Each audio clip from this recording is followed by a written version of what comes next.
Good morning, students. I am Rajni Mehta. Welcomes you in my YouTube channel for English lecture. As you know, we are discussing chapter number 3, The Selfish Giant, and almost half chapter we have already discussed. Today we will discuss the rest of the chapter. So let's start. All day long they played, पूरा दिन उस दिन वो खेलते रहे.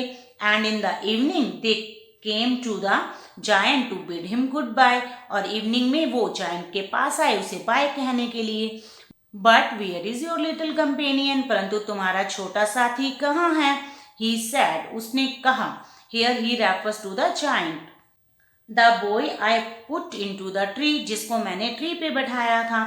The giant loved him the best because he had kissed him. Giant उसे बहुत ज़्यादा प्यार करता था क्योंकि उसने उसे किस की थी. वी डोंट नो, हमें नहीं पता. आंसर द चिल्ड्रन, चिल्ड्रन ने आंसर किया. ही हैज़ गोन अवे, वो तो दूर चला गया है. You must tell him to be sure and come tomorrow, तुम उसे ज़रूर बता देना कि मैं उसे याद करता हूँ और कल लेके आना.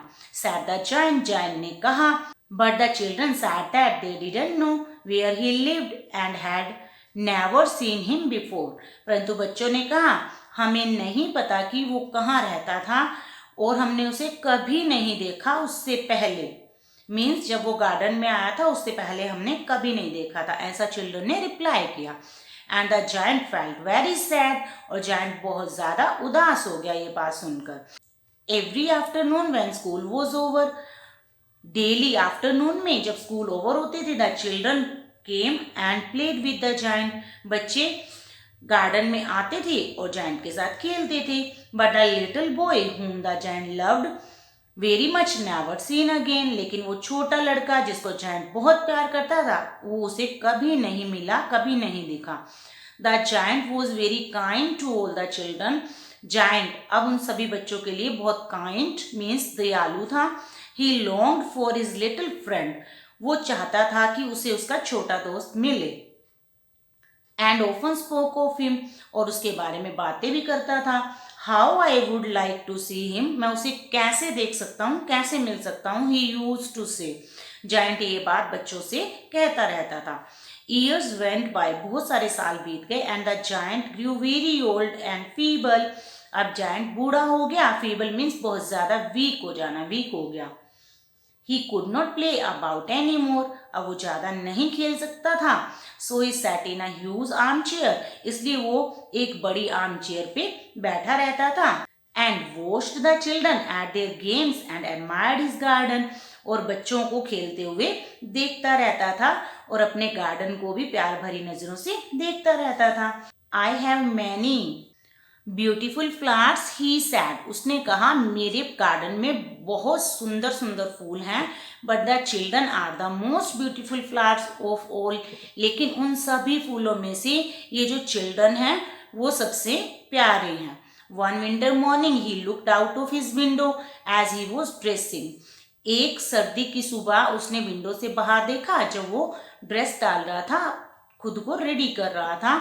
He didn't hate the winter now, अब उसे विंटर सीजन से नफरत नहीं थी. फॉर ही न्यू, क्योंकि उसे पता था that it was merely the spring asleep, कि विंटर सीजन तभी आती है जब स्प्रिंग सीजन रेस्ट करती है. And that the flowers were resting, और फ्लावर्स भी सारे रेस्ट करते हैं.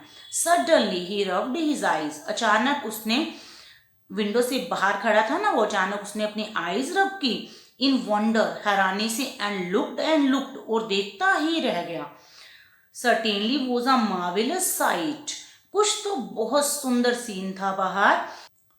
इन the forest corner of the garden was a tree quite covered with lovely white blossoms, उसने देखा कि विंटर सीजन है और उस दूर के कोने में गार्डन के अभी भी एक ट्री जो है बहुत सुंदर सुंदर वाइट फूलों से भरा हुआ था. Here you can see that tree, okay. It's branches were golden, इसकी ब्रांचेस गोल्डन थी. And silver fruits hung down from them, और उसके साथ सिल्वर कलर के फ्रूट लटक रहे थे. And underneath it stood the little boy he had loved, और उसके नीचे, अंडरनेथ मीन्स नीचे, उस पेड़ के नीचे वही छोटा लड़का खड़ा था जिसे वो बहुत प्यार करता था। Down stairs rain the giant in great जो बहुत ज्यादा उसे खुशी हुई और वो उस खुशी में भागता भागता नीचे आया and out into the garden और गार्डन के बाहर आ गया। He hasted across the grass वो घास के बीचों बीच दौड़ता हुआ गया and came near to the child और उस बच्चे के पास आ गया and when he came quite close his face grew red with anger जैसे वो उस बच्चे के बिल्कुल पास आया उसका चेहरा लाल हो गया गुस्से से भर गया एंड ही said और उसने कहा who had dared to wound thee तुम्हें ये जख्म किसने दिया है for on the palms of the child's hands were the print of two nails here nails means कील क्योंकि उस बच्चे की पाम्स हथेलियों पे क्या थे निशान थे कीलों के 2 कीलों के चुभने के निशान थे and the prints of 2 nails were on the little feet और उसके छोटे छोटे पैरों पे भी निशान थे who had dare to wound thee तुम्हें ये जख्म किसने दिए क्राइड द जायंट ने चिल्ला के बोला क्योंकि उस जायंट को उस बच्चे से बहुत प्यार था तो उसे उसके जख्म को देख के तकलीफ हुई और उसने कहा ये जख्म तुम्हें किसने दिए टेल मी मुझे बताओ that it may take my big sword and slay him so that मैं अपनी big sword निकालूं बड़ी तलवार निकालूं and slay him और उसे मार दूं nay answered the child ने आंसर किया nay means no मुझे किसी ने जख्मी नहीं किया but these are the wounds of love ये तो प्यार की जख्म है who are those said the giant ने कहा आप कौन हो and a strange awe fell on him और ओ में होता है बेटा डर फियर और उसके फेस पे अजीब सा डर आ गया and he knelt before the little child और उस छोटे से बच्चे के आगे वो झुक गया बिकॉज उसे फील हुआ कि ये कोई